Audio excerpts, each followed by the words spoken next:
14절에서 27절 말씀입니다. 제가 봉독하겠습니다.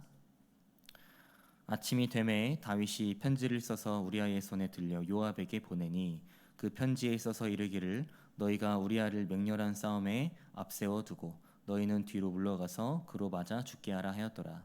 요압이 그 성을 살펴 용사들이 있는 것을 아는 그 곳에 우리아를 두니 그 성 사람들이 나와서 요압과 더불어 싸울 때에 다윗의 부하 중 몇 사람이 엎드러지고 햇사람 우리아도 죽으니라. 요압이 사람을 보내 그 전쟁의 모든 일을 다윗에게 보고할세 그 전령에게 명령하여 이르되 전쟁의 모든 일을 내가 왕께 보고하기를 마친 후에 혹시 왕이 노하여 내게 말씀하기를 너희가 어찌하여 성에 그처럼 가까이 가서 싸웠느냐 그들이 성 위에서 쏠 줄을 알지 못하였느냐 여룻베셋의 아들 아비멜렉을 쳐 죽인 자가 누구냐 여인 하나가 성에서 맷돌 윗짝을 그 위에 던지매 그가 데베스에서 죽지 아니하였느냐 어찌하여 성에 가까이 갔더냐 하시거든 내가 말하기를 왕의 종 햇사람 우리아도 죽었나이다 하라. 전령이 가서 다윗에게 이르러 요압이 그를 보낸 모든 일을 다윗에게 아뢰어 이르되 그 사람들이 우리보다 우세하여 우리를 향하여 들로 나오므로 우리가 그들을 쳐서 성문 어귀까지 미쳤더니 활 쏘는 자들이 성 위에서 왕의 부하들을 향하여 쏘매 왕의 부하 중 몇 사람이 죽고 왕의 종 햇사람 우리아도 죽었나이다 하니 다윗이 전령에게 이르되 너는 요압에게 이같이 말하기를 이 일로 걱정하지 말라. 칼은 이 사람이나 저 사람이나 삼키느니라. 그 성을 향하여 더욱 힘써 싸워 함락시키라 하여 너는 그를 담대하게 하라 하니라. 우리아의 아내는 그 남편 우리아가 죽었음을 듣고 그의 남편을 위하여 소리내어 오니라. 그 장례를 마침에 다윗이 사람을 보내 그를 왕궁으로 데려오니 그가 그의 아내가 되어 그에게 아들을 낳으니라. 다윗이 행한 그 일이 여호와 보시기에 악하였더라. 아멘. 오늘도 이 새벽에 주님의 성전으로 나오신 성도님들 그리고 7시에 온라인으로 함께 하시는 성도님들을 환영하고 축복합니다. 어제 말씀에서는 다윗이 목욕을 하고 있던 우리아의 아내 바세바를 보고 자신에게로 데리고 오라고 명령을 내린 장면이 있었습니다. 그리고 간음을 하게 되죠. 그 이후에 바세바는 다윗에게 자신이 임신했다는 사실을 알리게 됩니다. 바세바의 임신 소식을 듣게 된 다윗은 어떤 마음이었을까요? 아마 불안한 마음이 가장 크게 들지 않았을까요? 심지어 어제 본문이었던 1절 말씀을 보시면 다른 부하들을 암몬과의 전쟁에 출전시켰고 자신만 예루살렘 성에 머물러 있던 상황이었습니다. 다시 말하면 자신의 부하였던 우리아를 배신했으며 전쟁에 나가지 않고 간음한 사실이 들통날 수도 있다는 상황이라는 거죠. 그래서 다윗은 자신이 간음한 사실을 숨기기 위해 전쟁터에 있는 우리아를 불러들이게 됩니다. 간교한 방법으로 우리아를 속이려 애쓰죠. 우리아를 집으로 보내 아내였던 바세바와 동침하도록 2번씩이나 유도를 합니다. 하지만 실패하게 돼요. 2번씩이나 실패했으면 자신의 죄를 인정하고 회개할 줄 알아야 되는데 다윗은 자신의 죄를 덮기 위해서 또 다른 죄를 짓게 됩니다. 이 부분이 오늘 본문 말씀인데요. 다윗의 모습을 통해서 오늘 저희들에게 하나님이 원하시는 모습이 무엇인지 점검하고 깨닫는 시간 되시기를 소망합니다. 오늘 본문의 첫 시작은 우리아를 속이는 데에 실패한 다윗이 또 다른 죄를 짓게 되는 장면으로 시작합니다. 14절 말씀 보시면 자신의 군대 장관이었던 요압에게 편지 한 통을 써서 보내게 돼요. 그 편지의 내용은 15절에 나와 있는데 15절 말씀 보시기 바랍니다. 그 편지에 써서 이르기를 너희가 우리아를 맹렬한 싸움에 앞세워 두고 너희는 뒤로 물러가서 그로 맞아 죽게 하라 하였더라. 편지의 내용이 어떻습니까? 우리아를 전쟁의 최전방에 배치해서 적군의 칼에 죽게끔 하라는 내용이었어요. 다시 말하면 다윗은 자신이 저지른 간음죄를 덮기 위해서 더 큰 죄를 지금 저지르고 있다는 겁니다. 여기서 안타까운 점은 우리아를 죽이라는 내용이 담긴 편지를 요압에게 누가 전달했냐면 우리아가 전달했다는 거예요. 만약 우리아가 편지의 내용을 봤다면 어떻게 됐을까요? 아무리 충신이라고 하더라도 자신을 죽이라는 내용이 담긴 편지를 보고 당장 다윗에게 가서 따졌을 겁니다. 그래서 우리아의 반응이라는 것이 오늘 본문에 나와야 되는데 오늘 본문에서는 우리아가 편지를 봤다는 내용이 없다는 거죠. 비록 편지의 내용을 우리아가 봤는지에 대한 여부는 직접적으로 확인할 수는 없지만 11절에서 보여준 우리아의 충성심을 감안하면 편지의 내용을 보지 않았다고 볼 수 있어요. 여기서 다윗의 강팍하고 가증스러운 모습을 발견할 수 있는데요.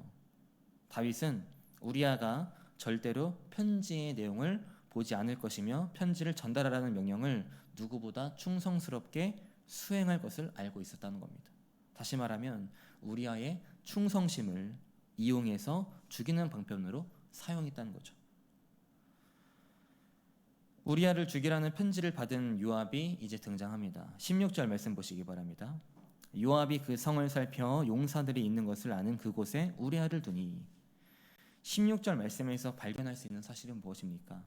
군대 장관이었던 요압이요, 편지를 보고 왜 충성스러운 우리아를 죽이라고 하시는 걸까? 무슨 이유가 있길래 이런 편지를 보내시는 걸까? 라는 반응이 전혀 나타나 있지 않다는 거예요. 무슨 말입니까? 요압은 다윗의 의도를 충분히 이해했고 그 뜻을 성실히 이행했다는 겁니다. 16절 말씀을 쉬운 성경으로 제가 다시 읽어드릴게요. 잘 들어보세요. 요압은 성을 살피다가 그 성 중에서 적군이 가장 강하게 맡고 있는 곳을 알아냈습니다. 요압은 우리아를 그곳으로 보냈습니다. 15절에서는 우리아를 죽이기 위해 다윗이 굉장히 치밀한 계획을 세웠다는 것을 보여주고 있습니다. 그리고 바로 이어서 16절에서는요, 다윗의 군대 장관이었던 요압도 다윗처럼 우리아를 죽이기 위해서 치밀한 계획을 세우고 있어요. 특히 16절 말씀에 용사들이라는 표현은요, 원어로 힘 있는 전사들, 정예의 부대원들, 즉 매우 강력한 능력을 가진 전사들이라는 의미가 담겨 있습니다. 다시 말하면 적군의 최정예 군사들의 위치를 요압이 확실히 알고 있었다는 거예요. 가장 강력한 적군 쪽에 배치된 우리아는 결국 어떻게 되죠? 17절 말씀에 그 성 사람들이 나와서 요압과 더불어 싸울 때에 다윗의 부하 중 몇 사람이 엎드러지고 햇사람 우리아도 죽으니라. 요압의 의도대로 치열한 공방전을 펼치던 도중에 이스라엘의 군사 몇 사람이 암몬 군대에 칼에 쓰러지고요, 우리아도 죽게 되었습니다. 결국 자신의 죄를 덮기 위해서 우리아를 죽이라는 다윗의 계략이 성공하게 된 거죠. 그래서 요압은 전투가 끝난 뒤에 이 전쟁의 결과를 다윗에게 보고하기 위해서 전령을 보내게 되는데요. 오늘 본문에서 이 전쟁의 결과에 대해서 승리했다는 내용은 기록되어 있지 않습니다. 단지 이스라엘 군이 암몬 군대의 성문 앞에 있었다는 사실만을 나타내고 있어요. 무슨 말입니까? 전쟁의 결과만 봤을 땐 완전한 승리가 아니라는 거예요. 심지어 우리아를 죽이기 위해 요압은 무리한 전술을 써서 많은 군사들을 잃게 만들었습니다. 그래서 다윗은요, 전쟁 결과에 대한 보고를 들었을 때 요압을 책망하거나 징계를 해도 마땅하다는 거죠. 하지만 다윗의 반응이 어떻습니까? 25절 말씀 보시기 바랍니다. 다윗이 전령에게 이르되 너는 요압에게 이같이 말하기를 이 일로 걱정하지 말라. 칼은 이 사람이나 저 사람이나 삼키느니라. 그 성을 향하여 더욱 힘써 싸워 함락시키라 하여 너는 그를 담대하게 하라 하니라. 지금 다윗에게는요, 요압이 무리한 전술을 써서 많은 군사들을 잃게 만들었다는 사실, 완전한 승리를 거두지 못했다는 사실은요, 중요하지 않았어요. 다윗에게 중요한 것은 다윗이 오직 집중했던 것은 우리아의 전사 소식이었습니다. 무리한 전술로 많은 군사들을 잃었음에도 불구하고 완전한 승리를 거두지 못했음에도 불구하고 우리아가 죽었다는 보고에 내심 기분이 좋았을 거라는 거죠. 자신의 계략이 성공했기 때문에. 그래서 다윗의 반응이 어떻습니까? 오히려 전쟁에서는 누구나 죽을 수 있다면서 요압에게 격려의 메시지를 전하고 있다는 거예요. 그렇다면 우리아가 죽음으로써 다윗이 얻을 수 있었던 것은 무엇이었을까요? 이 밧세바와의 간음 사실이 사람들에게 탄로날 것을 걱정하지 않아도 되었다는 겁니다. 자신의 마음속에 있던 불안함이 사라진 거죠. 하지만 얻은 것이 있다면 잃은 것도 있겠죠. 로마서 2장 8절 말씀에 이렇게 나와 있습니다. 새번역 성경으로 읽어드리겠습니다. 이기심에 사로잡혀서 진리를 거스르고 불의를 따르는 사람에게는 진노와 분노를 쏟으실 것입니다. 다윗은 자신의 죄가 드러날까 봐 이기심에 사로잡혀 죄를 덮기 위해 더 큰 죄를 저질렀습니다. 그러나 하나님 앞에서는 어떤 계략으로도 죄를 숨길 수 없는 법이죠. 정말 안타깝고 불행하게도 다윗은 이기심에 사로잡혀서 이 사실을 잠깐 잊고 있었다는 거예요. 여러분, 다윗은요 하나님께 영원한 왕조에 대한 언약을 받았고 나라의 질서를 확립했을 뿐 아니라 외부의 공격에도 흔들리지 않는 굳건한 나라를 이루었던 인물입니다. 하나님의 은혜를 많이 받았고 경험한 인물이었어요. 삶의 방향성이 항상 하나님에게 맞춰진 상태로 살아가야 했습니다. 그래서 저희들은 자연스럽게 다윗에 대한 기대감이 생기죠. 비록 우리아를 2번씩이나 속이려고 했지만 자신의 죄를 인정하고 하나님께 회개하는 모습, 이 모습을 기대했는데 오히려 자신의 죄를 덮기 위해 더 큰 죄를 저지르게 되는 다윗의 모습을 보게 되었습니다. 그래서 사무엘서의 저자는 오늘 본문에서 다윗을 어떻게 평가하고 있죠? 27절 말씀입니다. 그 장례를 마침에 다윗이 사람을 보내 그를 왕궁으로 데려오니 그가 그의 아내가 되어 그에게 아들을 낳으니라. 다윗이 행한 그 일이 여호와 보시기에 악하였더라. 어떻게 보면 인간의 시선으로는 다윗이 전쟁에서 많은 희생자가 발생해서 낙담했을 요압을 격려해주는 선한 왕, 그리고 충성스러운 부하가 죽고 슬퍼하는 아내를 거두어준 선한 왕으로 비춰질 수도 있습니다. 하지만 하나님의 눈에는 악한 일이라는 거예요. 왜요? 지금 다윗의 삶의 방향성은 하나님에게 맞춰진 것이 아니기 때문에 그렇습니다. 삶의 방향성이 하나님에게 맞춰져 있지 않다 보니까 자신이 저지른 죄를 더 큰 죄로 덮으려고 했어요. 인간의 시선으로는 다윗의 간음죄, 그 간음죄를 덮기 위해 우리아를 죽이려는 계획, 그리고 우리아가 죽음으로써 다윗은 자신의 불안하고 어두운 그늘이 완전 사라진 것처럼 보였을 겁니다. 그러나 오늘 본문에서 마지막 결론은 그게 아니었죠. 지금까지 침묵하셨던 하나님께서 다윗의 모든 모습을 지켜보고 계셨고 그 결과 악하다는 평가가 기록되어 있습니다. 여러분, 오늘 본문 14절 말씀을 보시면 우리아를 죽이려는 계획의 시작점인 시간이 언제로 나오고 있습니까? 아침으로 나오고 있죠. 시편 59편 16절 말씀에서 다윗은요 훗날에 자신을 질투하고 시기하던 사울 왕에게 쫓기고 있을 때 이렇게 고백합니다. 나는 주의 힘을 노래하며 아침에 주의 인자하심을 높이 부르오리니 주는 나의 요새이시며 나의 환난 날에 피난처이심이니이다. 자신이 쫓기고 있을 때에도 절망적인 상황에서도 다윗은 하루의 시작을 하나님을 향한 고백으로 시작했어요. 그리고 시편 92편 그리고 시편 143편에서도 나오는 것처럼 아침은요 하나님의 말씀을 들으면서 하나님의 인자하심을 경험하는 시간이라고 나와 있습니다. 하지만 삶의 방향성이 하나님으로 맞춰져 있지 않다 보니까 죄에 넘어지고 그 죄를 덮으려고 더 큰 죄를 저지르게 되니까 오늘 본문에서 나오고 있는 다윗의 아침이 어떻습니까? 죄가 시작되는 시작점으로 변해버렸다는 거예요. 결국 오늘 본문에서 나타나는 다윗의 모습을 통해 저희들이 깨달아야 될 사실은 무엇일까요? 바로 근신하고 깨어 있어야 한다는 것입니다. 베드로전서 5장 8절 말씀에 이렇게 나와 있습니다. 근신하라 깨어라 너희 대적마귀가 오는 사자같이 두루다니며 삼킬 자를 찾나니. 무슨 말일까요? 우리가 빛 대신 하나님의 품 안에서 조금만 이탈해버리면요, 그래서 조금이라도 그 빈틈이 생기게 되면 악한 세력들은 그 빈틈을 파고 들어와서 저희들을 무너지게 한다는 겁니다. 다윗을 한번 보세요. 하나님의 은혜로 가득한 삶을 살아갈 것만 같았는데 작은 빈틈이 죄를 낳게 되었고 심지어 그 죄를 덮으려고 더 큰 죄를 저지르게 되었습니다.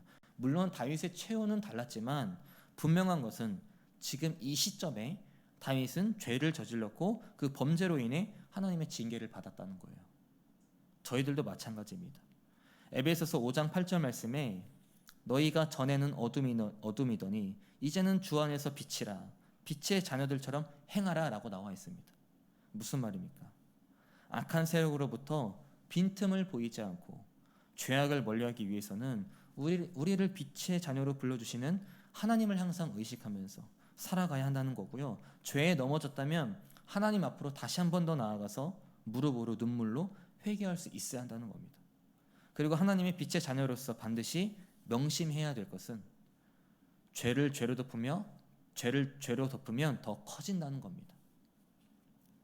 저희들은 여전히 죄 앞에 서게 되면 연약하고 무너지는 존재가 되어버립니다. 그래서 때로는 넘어지고 무너질 때가 있죠. 그럼에도 하나님께서 저희들을 자녀 삼아 주셨고 빛의 자녀답게 살아가라고 말씀하십니다. 그렇기 때문에 저희들은 올바른 그리스도인으로서 죄를 죄로 덮으면 더 커진다는 사실과 죄의 세력으로부터 빈틈을 보이면 안 된다는 사실을 반드시 기억할 수 있어야 된다는 겁니다.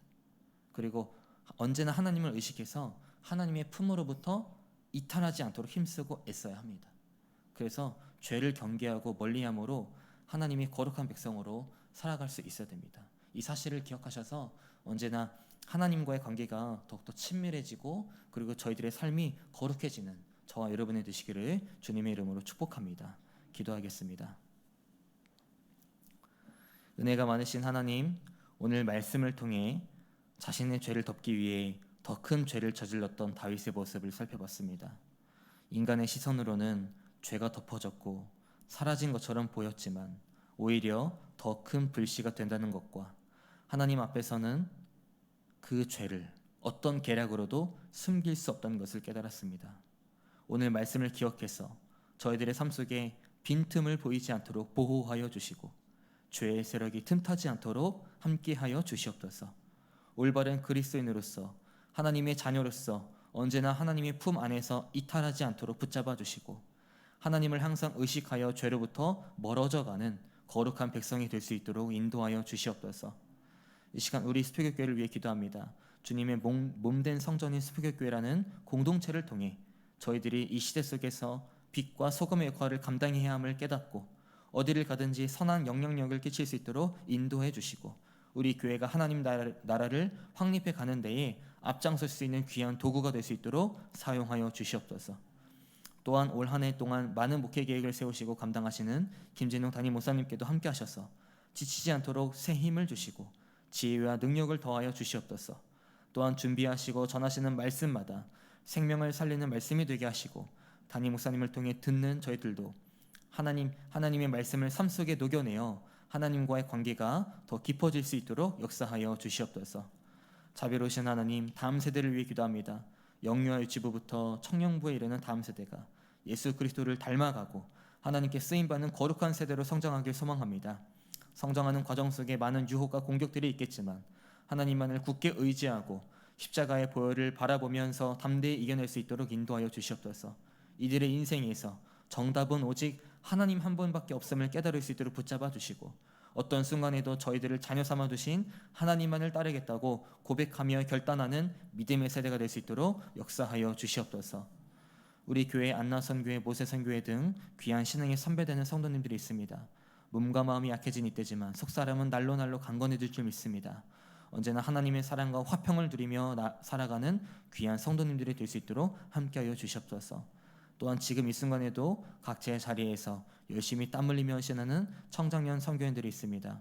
언제나 영적인 풍요가 넘치는 삶을 살게 하시고 청장년 선교회원들이 가는 곳마다 선한 영향력을 끼칠 수 있도록 붙잡아 주시옵소서. 또한 아프신 환우분들에게도 하나님의 전능하신 팔로 안아주셔서 건강이 회복될 수 있도록 역사하여 주시옵소서. 이 시간 귀한 예물 드렸습니다. 이 예물들이 하나님 보시기에 귀하고 아름다운 곳에 쓰일 수 있도록 인도해 주시고 오늘 하루 동안에도 근신하고 깨어서 죄악을 멀리하는 삶, 하나님만을 의식해서 거룩한 백성으로 살아가는 삶, 하나님의 품 안에서 이탈하지 않는 거룩한 삶을 살 수 있도록 인도하여 주시옵소서. 감사드리며 우리의 소망 되시고 구원자 되신 예수 그리스도 이름으로 기도드립니다. 아멘. 하늘에 계신 우리 아버지